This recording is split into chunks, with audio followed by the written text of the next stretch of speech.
Hey, it's Tom Watson back with Stick Dog. This is chapter 3, titled A Pleasant Aroma is Detected. Stick Dog has a nice home and good friends. But when it comes to being a dog, there's something else that's really super important. I bet you can guess what that is. If you're a dog, you can almost certainly guess what it is. Then again, if you're a dog and you're reading this story, then you should probably stop reading right now. You may not know this, but dogs that can read are extremely rare. And that means you have the opportunity to be rich and famous and have all the rawhide bones and puppy snicker snacks in the world.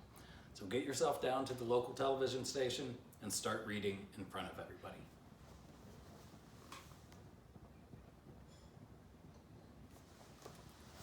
Now, if you're not a dog reading this story, I'm going to assume that you are a human.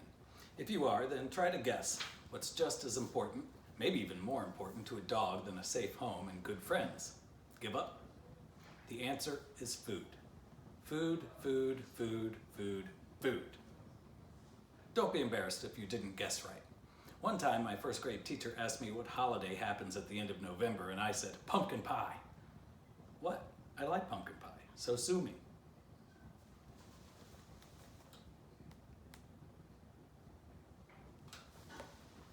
My point is, don't feel bad if you didn't guess that food was the answer. It happens, it's no big deal. That said, if you did guess that food was the answer, it doesn't exactly make you the next mega genius of the world or anything. It's a pretty obvious answer, even if you're not a dog. Anyway, Stick Dog and his friends are constantly in search of food, and that's what this adventure is all about. This story takes place in the summer. And when you live in the suburbs and it's the summer, it can mean only one thing. Actually, it can mean a lot of things, like it's time to cut the grass, or let's go play in the sprinkler, or if another mosquito bites me, I'm going to be all out of blood. But for Stick Dog, summer in the suburbs means humans are grilling out. And when humans are grilling out, the air is filled with the aroma of tasty, sizzling hamburgers. And tasty, sizzling hamburgers are about the best things in the world to Stick Dog. On this particular afternoon, all of Stick Dog's buddies, Poo-Poo, Mutt, Stripes, and of course Karen, have stopped by. And because the wind is blowing at 7 miles per hour from the southwest, the grill aromas from Picasso Park are drifting right past the empty pipe beneath Highway 16. Here's a mosquito.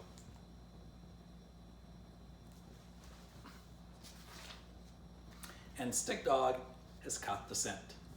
He's got to get a hamburger. Now, there are two things that can happen as I tell you this story. I can use dog language, yips, yaps, barks, that kind of thing. Or I can interpret all of the dog language for you. This translation will work for all human readers, and if you're a dog reader, you really should be at the television station by now. So here goes. I've got to get a hamburger, Stick Dog said, his stomach rumbling a bit as the meaty smoke wafted past his nose. How? Asked Poo-Poo. There they are, smelling the burgers.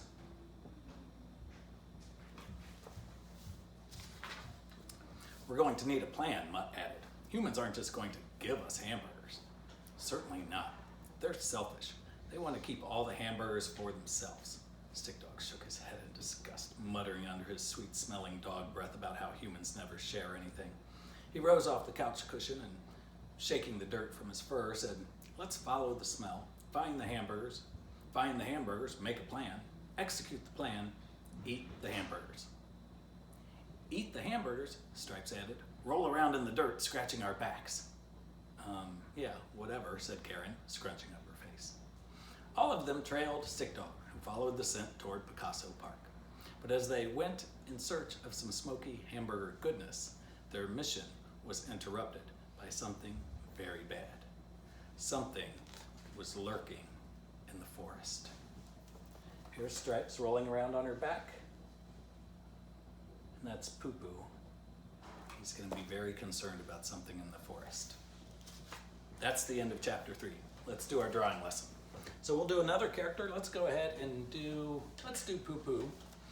And this will kind of give you a hint about what's lurking in the forest. So, one thing you need to know about Poo-Poo, and you're going to learn in the next chapter, I think, is that he really, really doesn't like squirrels. So in this illustration of Poo-Poo, we're going to pretend that he's looking at a squirrel up in a tree, okay? So you're not going to believe this. We start with a rectangle.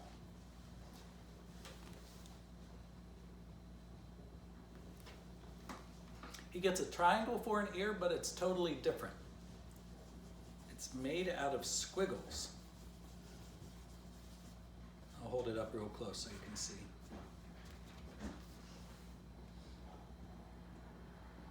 You can even draw a triangle and put squiggles inside it if you want to do it that way.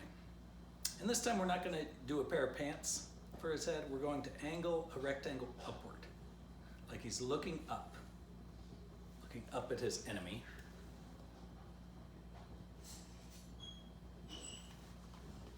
You're going to try and make him look angry.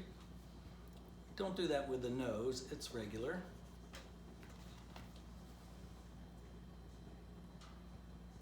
But we do it with the mouth. We want him to look like he's snarling.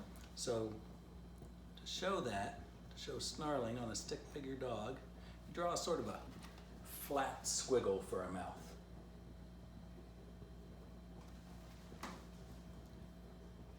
Regular eye, looking up at his enemy.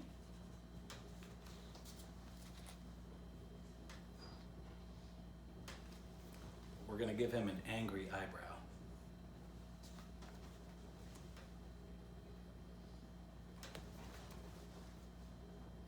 Squiggle for a tail, but at the end of the squiggle, there's a puffball,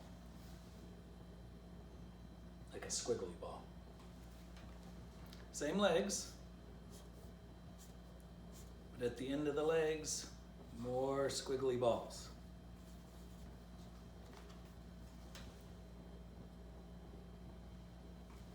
That is Poo-Poo. P-O-O-P-O-O.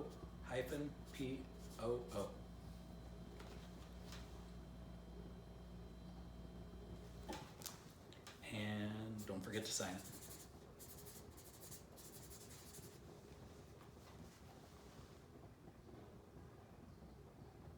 All right, that's the end of chapter 3 and end of drawing lesson number 3.